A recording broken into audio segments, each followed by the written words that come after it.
చందమామ కథ మానవ ధర్మం. విష్ణుపురం అనే గ్రామంలో విష్ణు శర్మ అనే పండితుడు ఉండేవాడు. ఆయన గ్రామంలోని ఒక చిన్న గురుకులంలో గ్రామస్తుల పిల్లలకు విద్యాబుద్ధులు నేర్పుతూ సుఖంగా జీవిస్తున్నాడు. ఆయనకు జ్ఞానశర్మ అని ఒక్కడే కొడుకు. జ్ఞానశర్మ చక్కగా చదువుకొని గణితంలో దిట్ట అనిపించుకొని రాజు కొలువులు ఉద్యోగిగా రాజధానిలో ఉంటున్నాడు.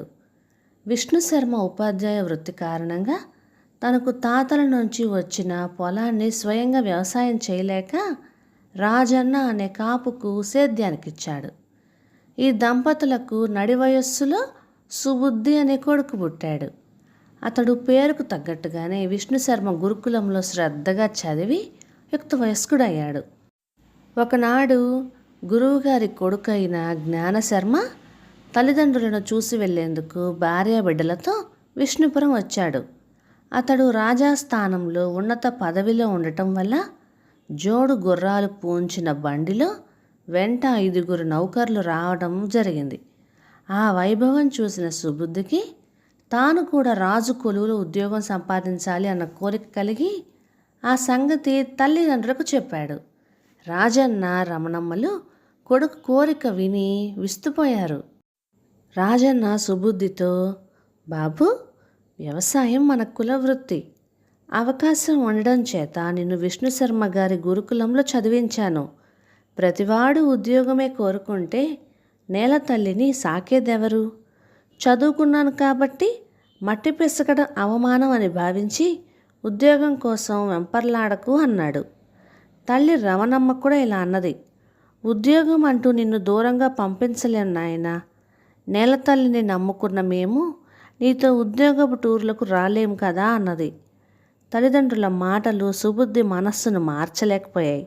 సుబుద్ధి ఒక రాత్రి వేళ సంచిలో బట్టలు సర్దుకొని తండ్రి ధాన్యం అమ్మి దాచిన డబ్బులో నుంచి కొంచెం తీసుకుని ఉద్యోగం కోసం రాజధానికి బయలుదేరిపోయాడు. తెల్లారేసరికి సుబుద్ధి ఒక గ్రామ పొలిమేర ప్రాంతాన్ని చేరుకున్నాడు. ఆ సమయంలో తాటి చెట్టు పైనుంచి కళ్ళు ముంతతో దిగిన అతడి ఈడు వాడే అయిన ఒక యువకుడు సుబుద్ధిని పలకరించాడు. సుబుద్ధి వాడికే చిరాగ్గా చూసి, సప్త వ్యసనాలలో ఒకటైన కళ్ళును తీసే నీకు నాతో పనేంటి? నీ దారి నువ్వు పో అన్నాడు. అందుకు కళ్ళు గీత యువకుడు నవ్వి, నా చేతిలో ఉన్న కళ్ళు ముంతను చూసి అంతగా చేదరించుకోకు. నా పేరు కుశలయ్య. నేను కూడా చదువుకున్నాను. ఉద్యోగం వస్తే సుఖాలే కాక ఎంతో గౌరవం కూడా ఉంటుందని భావించాను. కానీ మనిషికి కొన్ని బాధ్యతలు ఉన్నాయి. అది తెలుసుకోలేక ఇంట్లో నుంచి వెళ్ళిపోయాను. నా కోసం ఏడ్చి ఏడ్చి నా తల్లిదండ్రులు గుడ్డివాళ్ళైపోయారు. ఈ విషయం తెలుసుకొని నేను ఇంటికి వచ్చేసాను. ఇప్పుడు వాళ్ళ సంతోషం కన్నా నాకు వేరే ఏ కోరిక లేదు అన్నాడు. సరే, తాటి చెట్లు ఎక్కడం దిగడం, కళ్ళు కంపు, ఈగల ముసురు, ఇదంతా నీకేమైనా మహదానందం కలిగిస్తున్నదా అని అడిగాడు సుబుద్ధి వెటకారంగా. దానికి యువకుడు ఏమాత్రం నొచ్చుకోకుండా, నేను కుటుంబ ధర్మాన్ని పాటిస్తున్నాను. అదే నాకు మహదానందం. నీ అవసరం నీ తల్లిదండ్రులకు ఉంటే వెంటనే తిరిగిపో అన్నాడు. ఆ జవాబుకు సుబుద్ధి ఒక క్షణం వెలవెలబోయి, కుశలయ్య, నీ మాటలెంతో ప్రబోధాత్మకంగా ఉన్నాయి. కానీ కోరికలు అనేవి వరద ప్రవాహం లాంటివి. ప్రస్తుతానికి ఆ ప్రవాహాన్ని అదుపు చేయగల శక్తి నాలో లేదు. వస్తాను అంటూ ముందుకు సాగాడు.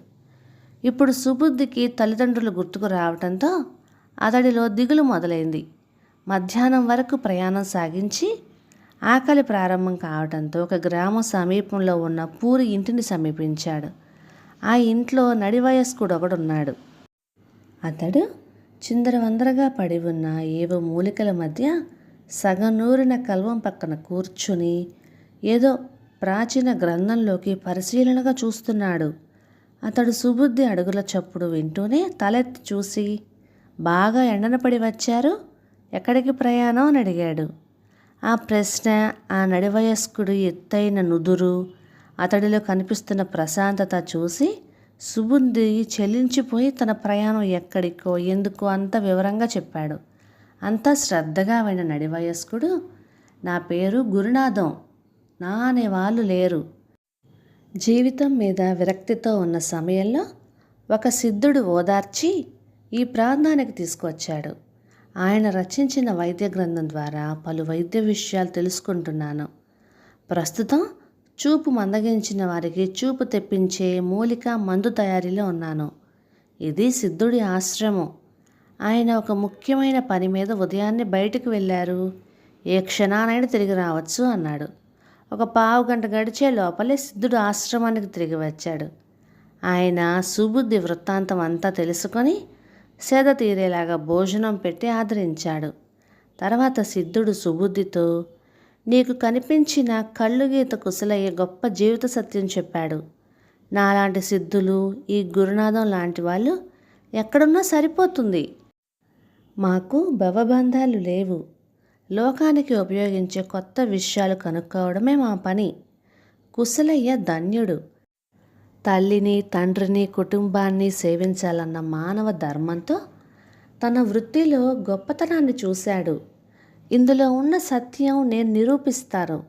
మనం ఆ కుశలయ్య ఇంటికి వెళ్దాము అన్నాడు.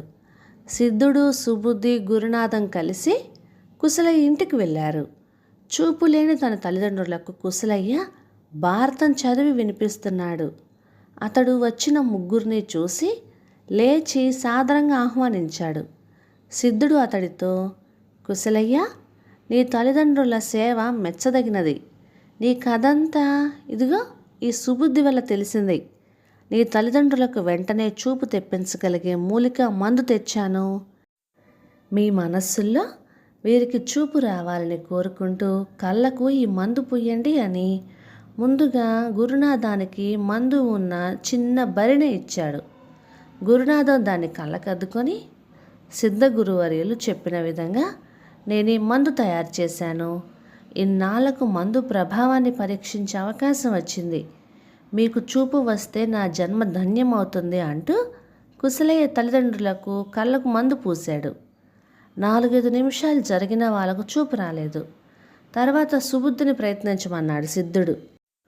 అప్పుడు సుబుద్ధి, నాకు తల్లిదండ్రులంటే ప్రేమ లేక కాదు, ఉన్నత స్థితిలో ఉంటే వారికి ఆనందం కలుగుతుందని ఊరు విడిచి ఉద్యోగం కోసం బయలుదేరాను. నా కోరిక మంచిదే అని భావిస్తున్నాను. ఈ మందు తప్పకుండా ఫలిస్తుందని నమ్ముతున్నాను అంటూ కుశలయ్య తల్లిదండ్రుల కళ్ళకు సుబుద్ధి మందు పూశాడు.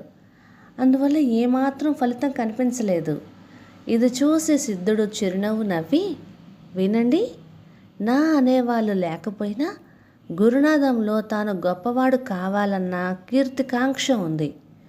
గొప్ప స్థితిని, వైభవాలను ఆశించి ఈ సుబుద్ధి తల్లిదండ్రులకు మనస్తాపం కలిగించాడు. ఇప్పుడు ఈ కుశలయ్య ద్వారా మందు ప్రయోజనకారి అవుతుందేమో చూద్దాం అంటూ బరిణెను కుశలయ్యకిచ్చాడు. కుశలయ్య తల వంచి సిద్ధుడికి నమస్కరించి దేహమిచ్చిన తల్లిదండ్రులను సేవించి వాళ్ళ కోరికలకు అనుగుణంగా నడుచుకోవడం అనే ఉత్తమ మానవ ధర్మాన్ని మాత్రమే నేను పాటించాను. బ్రతుకు తెరువుకు ధనం సంపాదించి పెట్టే ఏ వృత్తి ధర్మమైనా ఆదరించే ప్రజలుంటే ధర్మబద్ధమైనదని నేను విశ్వసించాను అంటూ తన తల్లిదండ్రుల కళ్ళకు మందు పూశాడు. అందరూ అద్భుతపడేట్టుగా కొద్ది క్షణాల్లోనే కుశలయ్య తల్లిదండ్రులకు తిరిగి చూపు వచ్చింది. కుశలయ్య సిద్ధుడికి తన కృతజ్ఞతలు చెప్పాడు. సుబుద్ధి చేతులెత్తి అందరికీ నమస్కరించి, వృద్ధులైన కన్న తల్లిదండ్రులకు ఆనందం కలిగించడమే మానవ ధర్మం అని తెలుసుకున్నాను అని భక్తితో సిద్ధుడి పాదాలంటి విష్ణుపురం తిరిగి వెళ్ళి తల్లిదండ్రులు చెప్పిన విధంగా నడుచుకుంటూ సుఖంగా జీవించాడు. ఈ కథలో మానవ ధర్మం ఏమిటి అన్నది చాలా చక్కగా వివరించారు. ఎటువంటి భవబంధాలు, బాధ్యతలు లేని సిద్ధుడు, గురునాథం లాంటి వారు ఎక్కడైనా ఉండొచ్చు, ఏ పనైనా చేసుకోవచ్చు. బాధ్యత కలిగిన వాడు బాధ్యతలు విడిచి కోరికల ప్రవాహంలో కొట్టుకుపోకూడదు. ఈ కథలో గురువుగారైన విష్ణు శర్మ కొడుకు గణితంలో దిట్ట అనిపించుకొని రాజు కొలువులో ఉద్యోగిగా రాజధానిలో ఉంటున్నాడు, తల్లిదండ్రులకు దూరంగా. అతడిని చూసి సుబుద్ధి తను అతనిలాగా ఉండాలి అనుకోవడం తప్పు కదా. ఎందుకంటే వారి వారి పరిస్థితులు వేరు. మానవ ధర్మం ఏమిటంటే ఎప్పుడూ కూడా పరిస్థితులను బాధ్యతలను అనుగుణంగా మానవ ప్రవర్తన ఉండాలి. ఇదే మానవ ధర్మం. జబ్బులన్నింటికీ ఒకే మందు ఎలా అయితే పనిచేయదో అన్ని సందర్భాలలోనూ ఒకే సూత్రం ఒకే ధర్మము పనికిరాదు. కథ సమాప్తం. ఇక ఈ కథలు మీకు నచ్చినట్లయితే ఇలాంటి మరెన్నో తెలుగు చిట్టిపొట్టి కథల కోసం లైక్ చేయండి, షేర్ చేయండి, సబ్స్క్రైబ్ చేయండి. Thank you.